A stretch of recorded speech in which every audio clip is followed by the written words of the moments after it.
नमस्ते प्रशिक्षणार्थी मित्रमैत्रिणींनो. तर आपण पर्यावरण शिक्षण या पेपर अंतर्गत युनिट क्रमांक 3 मधल्या प्रदूषणीय हे पर्यावरणीय समस्यांचा अभ्यास करत आहोत. त्याच्यामध्ये आपण मागच्या 4 तासिकांमध्ये हवा प्रदूषण म्हणजे काय, त्यानंतर जलप्रदूषण म्हणजे काय, ध्वनी प्रदूषण म्हणजे काय आणि किरणोत्सारी प्रदूषण म्हणजे काय या प्रदूषणांचा अभ्यास केलेला आहे. याच्यामध्ये आपण प्रदूषण कशाला म्हणायचं, त्याची व्याख्या, कारणे, परिणाम आणि उपाय याचा आढावा घेतलेला आहे. तर शेवटची महत्त्वाची समस्या जी राहिलेली आहे त्याचा अभ्यास आपण आजच्या तासिकेला करणार आहोत. घनकचरा प्रदूषण. तर घनकचरा प्रदूषण ही दैनंदिन जीवनात भेडसावणारी सगळ्यात महत्त्वाची समस्या मानली जाते. आणि या ठिकाणी मग घनकचरा प्रदूषण कशाला म्हणायचं, तर सगळ्यात महत्त्वाचं जे मानवी व्यवहार आपण करतोय त्या मानवी व्यवहारामुळे निर्माण झालेल्या टाकाऊ घनपदार्थांना घनकचरा प्रदूषण असं म्हणायचं. म्हणजेच आपण दैनंदिन जे व्यवहार करतोय त्या व्यवहारातून निर्माण झालेला जो कचरा आहे त्या कचऱ्याला, जो कचरा किंवा जो टाकाऊ घनपदार्थ आहे त्यालाच म्हणायचं आहे घनकचरा प्रदूषण. किंवा दुसरी व्याख्या आपल्याला अशी सांगता येईल की रोजच्या कृतीतून तयार होणाऱ्या अनेक टाकाऊ पदार्थांना घनकचरा असे म्हणतात. म्हणजेच रोजच्या आपण ज्या कृती करतोय त्या कृतीमधून जो कचरा बाहेर पडतो त्याला म्हणायचं घनकचरा. आता आपल्याला माहिती आहे की घनकचरा हा एकही दिवस असा नाही की घनकचरा तयार होत नाही. घनकचरा ही अतिशय गंभीर अशी समस्या निर्माण झालेली आहे. संपूर्ण जगामध्ये ज्यावेळेस संशोधन केलं गेलं किंवा सर्वे केला गेला तर साधारण संपूर्ण जगामध्ये 100 कोटी टन एवढा घनकचरा अंदाजे त्या ठिकाणी तयार होताना दिसतोय किंवा निर्माण होतोय. आणि जर आपण तो घनकचरा एका जागेवर जर टाकला तर माउंट एव्हरेस्ट पर्वताची जेवढी उंची आहे तेवढ्या उंची एवढा त्या ठिकाणी हा घनकचरा तयार होऊ शकतो. तर हा घनकचरा 2 प्रकारचा असतो या ठिकाणी, ओला कचरा आणि सुका कचरा. आता तुम्ही शहरी भागामध्ये राहत असाल आणि शहरी भागामध्ये जर तुमच्याकडे कचऱ्याची गाडी येत असेल तर त्या कचऱ्याच्या गाडीमध्ये सुद्धा ओला कचरा आणि सुका कचरा टाकण्यासाठी 2 स्वतंत्र अशा त्या ठिकाणी पेट्या असतात किंवा स्वतंत्र असे बॉक्स असतात. आणि त्याच्यामध्ये तुम्हाला ओला कचरा म्हणजेच भाज्या आहेत किंवा शिळं अन्न आहे किंवा त्या ठिकाणी कागद आहेत, असे जे पदार्थ आहेत जे कुजणारे आहेत, सडणारे आहेत, हा ओला कचरा. आणि सुका कचरा म्हणजेच आपण घरामध्ये फुटलेल्या काचेच्या वस्तू असतील, प्लॅस्टिकच्या वस्तू असतील, कागद असतील, तर ह्या ज्या सगळ्या गोष्टी आहेत त्या सुक्या कचऱ्यामध्ये मोडतात. तर अशा प्रकारे कचरा हा 2 प्रकारचा असतो, ओला कचरा आणि सुका कचरा. मग आता हा ओला कचरा आणि सुका कचरा जो निर्माण होतोय तो कचरा त्या ठिकाणी आपल्याला माहिती आहे की घरगुती आपण जे काम करतोय त्याच्यातून हा कचरा निर्माण होतोय. त्याच्यानंतर व्यापारी वर्गामध्ये जो व्यापार केला जातोय त्या व्यापारातून घनकचरा निर्माण होतोय. आणि औद्योगिकरणामधून सुद्धा त्या ठिकाणी औद्योगिकरण होतंय किंवा ज्या कंपन्या आहेत, कारखानदारी आहे, त्या ठिकाणी सुद्धा टाकाऊ पदार्थ त्या ठिकाणी जमिनीवर किंवा पृथ्वी तलावर टाकले जातात आणि त्याच्यानुसार सुद्धा घनकचरा तयार होतोय. म्हणजेच घरगुती वापरातून असेल किंवा उद्योगधंद्यातून असेल किंवा त्या ठिकाणी औद्योगिकरणातून असेल, तर अशा वेगवेगळ्या स्वरूपातून कचरा या ठिकाणी पृथ्वी तलावर दररोज तयार होतोय. आणि त्याचा विपरीत परिणाम म्हणजेच त्या ठिकाणी लोकांना अनेक संकटांना सामोरे जावं लागतंय. मग आता हा घनकचरा त्याचे स्रोत काय आहेत, तर घरगुती कचरा. मग आता आपण घरगुती जर कचरा बघितला तर ह्यामध्ये टाकाऊ कागद आहे किंवा वस्तू आहेत, काच आहे, रबर आहे किंवा चामड्याच्या वस्तू आहेत, धातू आहे. तर हे डेड झालेलं आपण काय करतो, कचऱ्याच्या पेटीमध्ये टाकतो. आणि हा कचऱ्याची पेटीमधले घंटागाडी आल्यानंतर त्या कचरा ठराविक ठिकाणी टाकला जातो. त्याची योग्य पद्धतीने जर विल्हेवाट लावली नाही तर त्या ठिकाणी त्याचे काय परिणाम होतात हे आपण पुढं अभ्यासणार आहोत. तर सगळ्यात महत्त्वाचं घरगुती वापरातून निर्माण झालेला कचरा असेल किंवा औद्योगिक कचरा आहे. मग औद्योगिकरण जे झालं आहे त्याच्यामध्ये कारखाने असतील, वेगवेगळ्या कंपन्या असतील, तर त्या कंपन्यांमधून रंग असेल किंवा गाळ असेल, तेल असेल, राख असेल किंवा जड धातू असतील, असे उत्सर्जित जे टाकाऊ आहेत ते पदार्थ बाहेर टाकले जातात. आणि त्याच्यामुळं सुद्धा प्रदूषण या ठिकाणी घनकचरा प्रदूषण होतंय.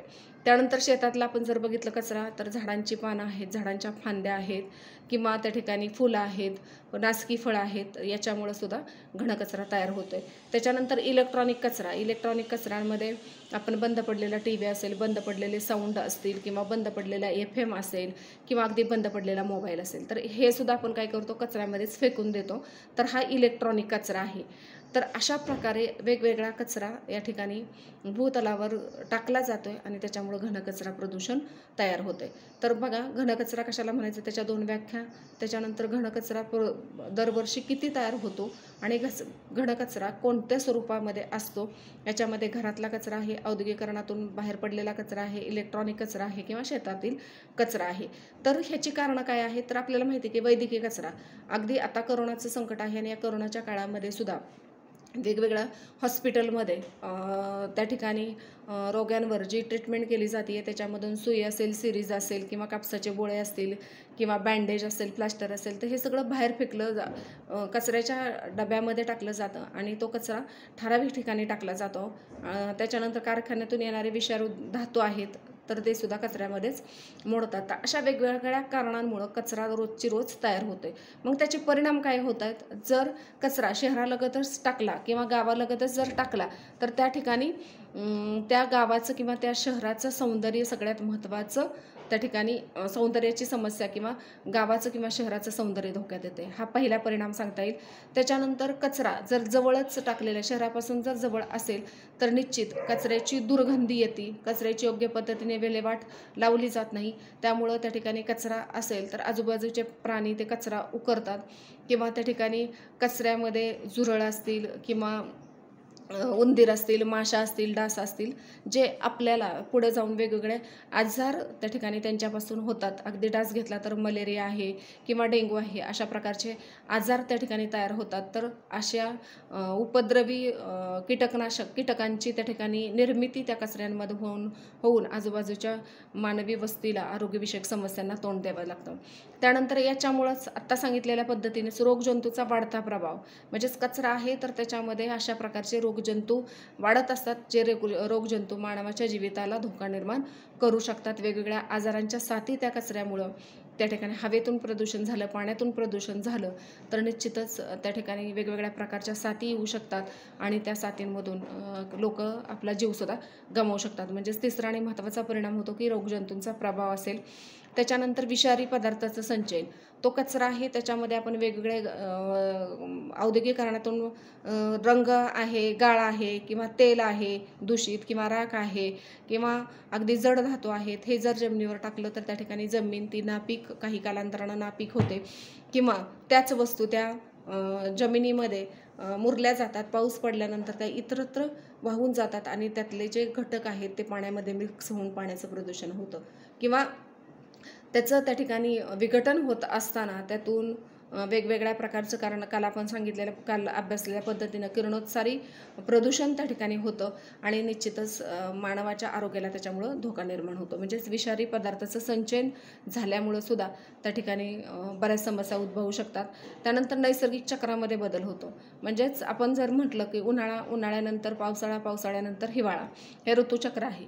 पण आज ह्या मानवानं निर्माण केलेल्या वेगवेगळ्या समस्यांमुळं आज जर आपण बघितलं तर अतिशय वेगवेगळ्या समस्यांना त्या ठिकाणी मानवाला सामोरं जावं लागतं आहे. आणि आज आपण जर बघितलं तर एका दिवसामध्ये सकाळी आपल्याला थंडी वाजते, दुपारी आपल्याला गरम होतं आणि संध्याकाळच्या वातावरणात पाऊस होतो. म्हणजे एका दिवसामध्ये आपल्याला 3 ऋतू पाहायला मिळत आहेत. म्हणजेच हे निसर्गचक्रामध्ये काय झालं आहे, बदल झाला आहे. म्हणजेच तो कशामुळं, तर त्याला हवा प्रदूषणाचं कारण असेल, जलप्रदूषण असेल किंवा ध्वनी प्रदूषण असेल, किरणोत्सारी प्रदूषण असेल किंवा कचरा प्रदूषण असेल. तर या वेगवेगळ्या कारणांमुळं त्या ठिकाणी नैसर्गिक चक्रामध्ये सुद्धा काय होतं, त्याचा बदल होत असतो. आणि सगळ्यात महत्त्वाचं, नैसर्गिक घटकांमध्ये सुद्धा प्रदूषण वाढतं. आता हे घनकचरा ठराविक ठिकाणी टाकलेला असला तरी तो विखरला जातो. पाऊस पडल्यानंतर त्या ठिकाणी त्यातले घटक पाण्यामध्ये मिक्स होऊन इतरत्र वाहून जातात, त्यामुळं पाण्याचं प्रदूषण होतं. त्यानंतर हवेच्या मार्फत दुर्गंधी पसरते, त्यामुळे हवेचं प्रदूषण होतं आणि मग निश्चितच त्या ठिकाणी जमिनीचं पोतसुद्धा खालावला जाऊ शकतो. म्हणजेच त्या ठिकाणी नैसर्गिक घटकांचं सुद्धा प्रदूषण होऊ शकतं. त्यानंतर तिथं राहणाऱ्या लोकांच्या आरोग्यावर, म्हणजेच त्या आजूबाजूला जर शहराच्या लगतच तो कचरा टाकला जात असेल. आता तुम्ही पुण्यातलं उदाहरण मागच्या वर्षी बघितलं की कचऱ्यावरून अगदी 15 दिवस तरी आपण लाईव्ह बातम्या त्याच्या बघत होतो की पिंपरी चिंचवडमधल्या पुण्यातल्या एक जो भाग आहे, एरिया आहे, तर तिथं कचरा इतका वाढला होता की महानगरपालिकेनं तो कचरा उचलला नाही आहे. तर तिथल्या नागरिकांना अतिशय रोगराई पसरली होती, दुर्गंधी पसरली होती त्यानंतर कुत्र्यांचा वाढता प्रादुर्भाव वाढला होता. वेगवेगळे डास असतील किंवा त्या ठिकाणी उंदीर असतील किंवा झुरळ असतील यांची संख्या वाढली होती आणि तिथले नागरिक अतिशय त्रस्त झाले होते. म्हणजेच त्या ठिकाणी तिथं राहणाऱ्या जवळच्या लोकांच्या आरोग्यावर सुद्धा त्याचा परिणाम होत असतो.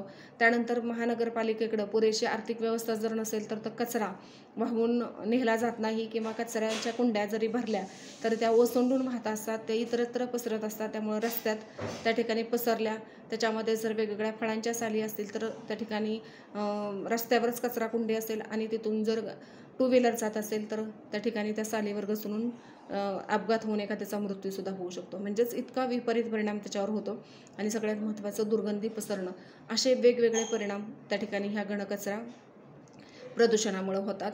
बघा, घनकचरा हा 4 प्रकारचा असतो. घरगुती वापरातून निघालेला कचरा असेल, औद्योगिकरणातून निघालेला कचरा असेल, शेतीतून निघालेला कचरा असेल किंवा इलेक्ट्रॉनिक वस्तूंचा कचरा असेल. मग हा कचरा बाहेर पडतो तर त्याचे परिणाम काय होतात, तर रोगजंतूंचा वाढता प्रादुर्भाव वाढतो, गाव आणि शहराचं सौंदर्य धोक्यात येतं. त्याच्यानंतर विषारी पदार्थाचं संचयन साठत जातं, निसर्गचक्रामध्ये बदल होतो. प्राणी आणि झाडांमध्ये विषसंचयन त्या ठिकाणी निर्माण होऊ शकतं. नैसर्गिक घटकांचं प्रदूषण कंटिन्यू वाढत राहतं. तिथं हवा प्रदूषण आहे किंवा जलप्रदूषण आहे हे वाढतं. त्याच्यानंतर कचरा पेटीतून वाहत राहिल्यास आजूबाजूला विखरला जाऊन त्या ठिकाणी त्याचा विपरीत परिणाम होऊ शकतो आणि दुर्गंधी पसरल्यामुळं तिथं राहणाऱ्या लोकांना त्या ठिकाणी राहणं मुश्किल होऊन जातं. तर असे हे घनकचऱ्याचे परिणाम आपल्याला सांगता येतील. मग आता हे घनकचरा आहे, याचं जर आपल्याला रोखायचं असेल किंवा हा घनकचऱ्याचं जर व्यवस्थापन करायचं असेल तर आपण काय काय करू शकतो, तर सगळ्यात महत्त्वाचं त्या कचऱ्याची जर आपल्याला विल्हेवाट लावायची असेल तर सगळ्यात महत्त्वाचा पहिला उपाययोजना आपण करू शकतो की मोठ्या प्रमाणाच्या तापमानावर घनकचरा जाळून टाकणं. खूप हाय टेम्परेचरला त्या काय करायचं आहे, घनकचरा जाळून टाकायचा की शेवटी त्याची राखच तयार झाली पाहिजे. हा पहिला उपाय सांगता येईल. त्याच्यानंतर हा कचरा खूप खोलवर त्या ठिकाणी जो घनकचरा आहे आणि घातक आहे तर खड्डे खांदून हा घनकचरा त्या ठिकाणी पुरला गेला पाहिजे आणि तो अशा पद्धतीने आपण त्याची विल्हेवाट लावू शकतो. म्हणजेच मोठा खड्डा घेऊन सुद्धा आपण घनकचऱ्याचं त्या ठिकाणी पुरून त्याची विल्हेवाट लावू शकतो. त्याच्यानंतर त्याच घनकचऱ्यावर वेगवेगळ्या रासायनिक क्रिया वापरून घनकचरा आपण संपुष्टात आणू शकतो. मग घनकचऱ्याचं जे व्यवस्थापन आपण करतोय त्या व्यवस्थापनामध्ये भूमिभरण आहे किंवा भस्मीकरण आहे किंवा सेंद्रिय खताची निर्मिती आहे, असे छोटे मोठे प्रयोग आपण करू शकतो. आणि हा घनकचरा म्हणजेच रासायनिक वेगवेगळ्या क्रिया करून सुद्धा आपण हा घनकचरा संपुष्टात आणू शकतो. त्यानंतर वेगवेगळ्या जैविक घटकांचा आपण त्या ठिकाणी वापर करून घनकचऱ्याचे प्रमाण कमी करू शकतो. म्हणजेच प्लास्टिकचा वापर करण्याऐवजी त्या ठिकाणी आपण कागदी पिशव्यांचा किंवा कापडी पिशव्यांचा वापर करणं. म्हणजे जिथं ज्या गोष्टी प्लॅस्टिकच्या वस्तू आहेत किंवा काचेच्या वस्तू आहेत याच्याऐवजी ज्या लवकर विघटित होतील अशा वस्तूंचा आपण जर वापर केला तर घनकचऱ्याला आपण त्या ठिकाणी जो घनकचरा तयार होतोय त्याची विल्हेवाट लावू शकतो. म्हणजेच वेगवेगळ्या जैविक घटकांचा वापर करणं. त्यानंतर घरातल्या कचऱ्यांसाठी रंगाचे डबे किंवा बादल्या करणं. म्हणजेच आपला ओला कचरा असेल तर त्याच्यासाठी हिरवी बादली आणि सुका कचरा असेल तर त्याच्यासाठी निळी बादली, अशा 2 बादल्या आपण करून त्याच्यामध्ये आपला कचरा टाकू शकतो की जेणेकरून ह्याची विल्हेवाट पुढे जाऊन ज्या व्यवस्थापनाला लावायची आहे त्यांना हा शॉर्टिंग करण्याची गरज पडणार नाही. तर ओला कचरा वेगळ्या पद्धतीने त्याचं सेंद्रिय खतामध्ये रूपांतर करणं आणि घनकचरा जो कोरडा आहे त्याच्यामध्ये धातू आहेत, बाटल्या आहेत, प्लास्टिकचे कागद आहेत, प्लास्टिकच्या पिशव्या आहेत, तर तो एका बाजूला असेल तर त्याचं हाय टेम्परेचरला त्या ठिकाणी तापमानाला जेवढा शक्य होतोय तेवढा जाळून टाकणं किंवा खड्ड्यात पुरून टाकणं किंवा त्याच्यावर रासायनिक क्रिया करणं, अशा गोष्टी करून आपण घनकचरा त्या ठिकाणी कमी करू शकतो. त्यानंतर घनकचरा कमी करण्यासाठी आपण प्रकल्प राबवू शकतो. जसं की ह्या घनकचरा जाळून सुद्धा आपण त्याच्यावर घनकचऱ्यावर आधारित वेगवेगळ्या प्रकल्पाच्या माध्यमातून वीज निर्मिती करू शकतो किंवा वेगवेगळ्या प्रकारची खतं तयार करू शकतो. अशा पद्धतीने आपण वेगवेगळे प्रकल्पसुद्धा तयार करून घनकचरा संपुष्टात आणू शकतो. त्याच्यानंतर घनकचरा व्यवस्थापनामध्ये जर आपल्याला करायचं असेल तर भूमिभरण आहे. तर या भूमिभरणामध्ये कचरा पातळ थरामध्ये काय केला जातो, पसरला जातो आणि त्या थरावर त्या ठिकाणी गाळ किंवा चिकणमाती किंवा प्लॅस्टिकचा थर दिला जातो आणि त्या ठिकाणी पातळ थर दिल्यानंतर वरून पाऊस पडल्यानंतर पावसाच्या पाण्यातनं ते त्या गाळात किंवा त्या चिखलामध्ये त्या ठिकाणी ते साठलं जातं किंवा ते पाणी झिरपलं जातं आणि ते झिरपलेल्या पाण्याच्या माध्यमातून त्या कचऱ्याचं विघटन व्हायला काय होतं, मदत होत असते. म्हणजेच भूमिभरण करून सुद्धा आपण कचऱ्याचं विघटन करू शकतो. त्यानंतर भस्मीकरण. आता भस्मीकरणामध्ये फक्त शिल्लक काय राहिली पाहिजे, राखच राहिली पाहिजे अशा पद्धतीपर्यंत त्या कचऱ्याचं काय करायचं आहे, ज्वलन करायचं आहे. म्हणजेच तो कचरा जाळायचा आहे भस्मीकरण पद्धतीतून. आणि तिसरा आहे सेंद्रिय खताची निर्मिती. ज्या पालेभाज्या आहेत किंवा सडलेलं अन्न आहे किंवा कागद आहेत, ज्याचं पटकन विघटन होऊ शकतं, अशा ज्या वस्तू आहेत त्या काय करायच्या आहेत, तर त्या ठिकाणी त्याच्यापासून खत निर्मिती करायची आहे, जी खत आपण शेतीसाठी वापरू शकतो. तर या ठिकाणी घनकचऱ्याचं व्यवस्थापन करण्यासाठी भूमिभरण असेल किंवा भस्मीकरण असेल किंवा सेंद्रिय खताची निर्मिती करणं, अशा क्रियांचा किंवा अशा प्रक्रियांचा किंवा अशा प्रकारच्या पद्धतींचा वापर करून आपण घनकचऱ्याचं काय करू शकतो, व्यवस्थापन करू शकतो. म्हणजेच या ठिकाणी जर आपल्याला परीक्षेसाठी मल्टिपल चॉईसचा प्रश्न आला की टिंबटिंब पद्धतीने आपण घनकचरा व्यवस्थापन करू शकतो, तर त्याला वेगवेगळे पर्याय दिले असतील आणि त्याच्यामध्ये भूमिकरण आहे किंवा भस्मीकरण पर्याय असेल तर त्या पर्यायाला आपण टिक मार्क करायचे आहे. किंवा सेंद्रिय खताचा त्या ठिकाणी निर्मिती करणं असा पर्याय असेल तर त्याला त्या ठिकाणी त्या पद्धतीनं टिक मार्क करायचे. तर बघा पुन्हा एकदा की आजच्या तासिकेमध्ये आपण घनकचरा कशाला म्हणायचं, तर मानवी व्यवहारामध्ये निर्माण झालेल्या टाकाऊ पदार्थांना घनकचरा असं म्हणायचं. की मानवी व्यवहारामध्ये निर्माण झालेला टाकाऊ पदार्थांनाच घनकचरा म्हणायचं. किंवा दुसरी आणि सोपी व्याख्या आपल्याला अशी सांगता येईल की रोजच्या कृतीतून तयार होणाऱ्या अनेक टाकाऊ पदार्थांना घनकचरा असं म्हणायचं. की रोजचे जे आपण व्यवहार करतोय, मग आपण घरगुती त्या ठिकाणी स्वयंपाक बनवत असेल किंवा घरगुती आपली साफसफाई असेल त्यातून निघणारा कचरा असेल किंवा औद्योगिकरणातून कंपन्यातून निघणारा कचरा असेल किंवा इलेक्ट्रॉनिकमधून निघणारा कचरा असेल किंवा शेतातून निघणारा कचरा असेल, तर हा कचरा आहे. तर ह्या सगळ्या टाकाऊ पदार्थांना काय म्हणायचं, घनकचरा असं म्हणायचं. मग घनकचरा ही एक गंभीर समस्या आहे आणि त्याचं साधारण 100 टनापेक्षा जास्त 100 कोटी टनापेक्षा जास्त कचरा संपूर्ण जगामध्ये वर्षभरात तयार होत असतो. आणि त्याचा जर आपण एका ठिकाणी ढीग साठवला तर तो माउंट एव्हरेस्ट पर्वताच्या उंची एवढा ढीग त्याचा बनू शकतो, इतका भयानक आहे. आणि ह्या कचऱ्याचे 2 प्रकार आपण करू शकतो, एक ओला कचरा आणि दुसरा सुका कचरा. तर घरगुती वापरातून निर्माण होणाऱ्या कचऱ्यामध्ये टाकाऊ कागद आहेत, वस्तू आहेत, काच आहे, चामड्याच्या वस्तू आहेत. त्यानंतर औद्योगिकरणातून रंग असेल, गाळा असेल, तेल असेल, राख असेल किंवा जड धातू असतील, हा सुद्धा टाकाऊमध्येच घनकचरा मोजला जातो. शेतातला कचऱ्यामध्ये झाडांची पानं, फांद्या, फळे, फुले यांचा वापर होऊ शकतो. आणि इलेक्ट्रॉनिकमध्ये आपण बंद पडलेले मोबाईल किंवा बंद पडलेला TV असेल, बंद पडलेले लॅपटॉप असेल, अशा ह्या गोष्टीसुद्धा आपण काय करतो, फेकून देत असतो. अशा माध्यमातून हा कचरा तयार होत असतो. आणि तसंच वैद्यकीय कचऱ्यामध्ये त्या ठिकाणी सिरीज आहे, सुई आहे, कापसाचे बोळे आहेत किंवा त्या ठिकाणी प्लास्टर आहे, तर हे सुद्धा घनकचऱ्यामध्ये मिक्स होतं. आणि कारखान्यातून बाहेर येणारे जे धातू आहेत, रासायनिक द्रव्य आहेत, हे सुद्धा घनकचऱ्यामध्ये त्या ठिकाणी घनकचरा प्रदूषणाला कारणीभूत ठरतात. मग परिणाम काय होतात, तर सगळ्यात महत्त्वाचं आपलं जे गाव किंवा शहर आहे त्याचं सौंदर्य धोक्यात येतं, आरोग्यविषयक समस्या निर्माण होतात. विषारी त्या ठिकाणी रोगजंतूंचा प्रादुर्भाव वाढतो. विषारी पदार्थांचं संचयन कंटिन्यू सातत गेल्यामुळं त्या ठिकाणी जमिनीचा पोत खालावतो. त्यानंतर नैसर्गिक चक्रामध्ये बदल होतो. त्याच्यानंतर प्राणी आणि झाडांमध्ये विषसंचयन तयार होऊ शकतं. नैसर्गिक घटकांचं प्रदूषणामध्ये हवा प्रदूषण किंवा जलप्रदूषण याच्यामुळं होऊ शकतं. तिथं राहणाऱ्या लोकांच्या आरोग्यावर त्याचा विपरीत परिणाम होऊ शकतो की प्लेग आहे किंवा डेंग्यू आहे किंवा कावीळ आहे. तर असा पाण्यामार्फत ह्या कचरा पाण्यात मिक्स होऊन त्या ठिकाणी अशा प्रकारच्या साथीचे रोग येऊन मानवाच्या जीविताला हानीसुद्धा निर्माण होऊ शकते.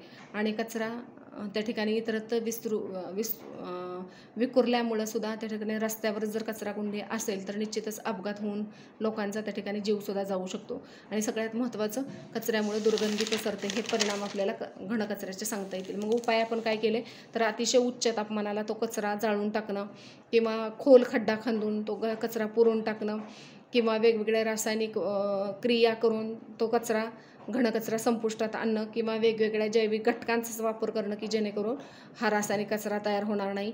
त्यानंतर घरातल्या कचऱ्यांसाठी रंगाचे डबे किंवा बादल्यांचा वापर करणं. कचरा वेगवेगळे कचरा प्रक्रिया करणारे प्रकल्प करून त्या ठिकाणी वीज निर्मितीसारखे प्रकल्प किंवा वीज तयार करणं आणि घनकचरा व्यवस्थापन करण्यासाठी भूमीकरण करणं म्हणजेच कचरा पातळ थरावर पसरून त्याच्यावर गाळ किंवा प्लॅस्टिक किंवा त्या ठिकाणी चिकणमाती पसरून त्या कचऱ्याची विल्हेवाट लावणं, भस्मीकरणामध्ये हा कचरा राख शिल्लक होईल इथपर्यंत जाळणं आणि सेंद्रिय खताची निर्मिती करणं, अशा पद्धतीनं तुम्ही कचऱ्याचं काय करू शकता, व्यवस्थापन करू शकता. तर गेली 5 तासामध्ये आपण हवा प्रदूषण म्हणजे काय, त्यानंतर जलप्रदूषण म्हणजे काय, ध्वनी प्रदूषण म्हणजे काय, किरणोत्सारी प्रदूषण म्हणजे काय आणि घनकचरा प्रदूषण म्हणजे काय, ह्या प्रत्येक प्रदूषणाचा त्या ठिकाणी व्याख्या, त्याची कारणं, त्यानंतर त्याचा परिणाम आणि त्याच्यावर उपाययोजना अभ्यासलेल्या आहेत. जर तुम्हाला शक्य होत असेल तर त्याचा एक चार्ट करा आणि इकडं त्या ठिकाणी त्याचे हेड करा की अर्थ किंवा व्याख्या, कारणे, परिणाम आणि उपाय, आणि पुढं तुम्ही 5 कॉलम करून एका कॉलममध्ये जर एकच प्रदूषण समस्या टाकली तर कारणापुढं काढणं येतील आणि मग तुम्हाला कंपॅरिझन करता येईल की कोणतं कारण सेम ह्या प्रदूषणाला कारणीभूत आहे. आणि अशा तक्त्यात्मक अभ्यासात तुम्ही जर अभ्यास केला तर निश्चितच तुम्हाला मल्टिपलचे चॉईसचे प्रश्न त्या ठिकाणी सोडवता येतील. तर अतिशय सोपा आणि सुटसुटीत भाग होता. घनकचरा ही आपल्या दैनंदिन जीवनातली निर्माण झालेली अतिशय गंभीर स्वरूपाची समस्या आहे, कारण प्रत्यक्ष आपण त्या समस्येला सामोरे जात आहोत.